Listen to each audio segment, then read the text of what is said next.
राजा सूर्यसेनेचे राज्य प्रतापगड इथपर्यंतच मर्यादित होते. आणखी काही राज्य त्याच्या अधीन होती. राजाला एक मुलगी होती. ती दिसायला फार सुंदर आणि बुद्धिमान होती. ती लग्नाच्या वयाची झाल्यावर राजाने तिच्यासाठी वर पाहणे सुरू केले. त्याची इच्छा अशी होती की आपल्या मुलीचा विवाह वीर आणि बुद्धिमान मुलाशी व्हायला पाहिजे, जो आपल्यानंतर या राज्याचा योग्य प्रकारे सांभाळ करू शकेल. राजकुमारी आणि राजावर अनेक राजकुमारांची नजर होती. मात्र राजा सूर्यसेनेने एक कठीण अट ठेवली होती. जेव्हा जो कोणी विवाहाचा प्रस्ताव ठेवीत असे, तेव्हा राजा त्याला संसारातील सर्वात मौल्यवान वस्तू घेऊन ये असे सांगत असे व लोभी व्यक्तींना धडा बसविण्यासाठी त्याने पुढे अट ठेवली होती की ती वस्तू मला आवडली नाही तर मी त्याला कारागृहात टाकणार.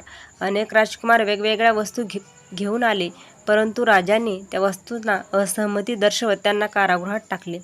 राजाला विश्वास होता की एक ना एक दिवस कोणी ना कोणी बुद्धिमान वीर पुरुष आपल्या राजकन्येसाठी ही अट पूर्ण करेल. एके दिवशी त्याच्याच राज्यातील एक छोट्या खेड्यातील एक शेतकऱ्याचा तरुण मुलगा रघु 3 वस्तू घेऊन राजाकडे आला व अट मान्य करण्याची इच्छा व्यक्त करू लागला. राजाने अनुमती दिली. रघु म्हणाला, मी जगातील 3 अनमोल वस्तू आणल्या.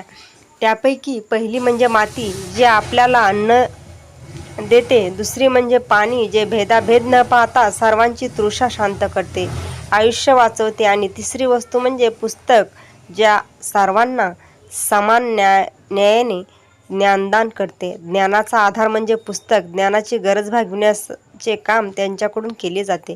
राजा या 3 वस्तू व त्याचे मागचे विचार पाहून ऐकून भारावून गेला. त्याने त्याच्या मुलीचा विवाह रघुशी केला व राज्याचे उत्तराधिकारी म्हणून नियुक्ती केली. तात्पर्य: बुद्धिमान लोकांकडून जगातील कठीणातील कठीण प्रश्नांची उत्तरे प्राप्त केली जाऊ शकतात.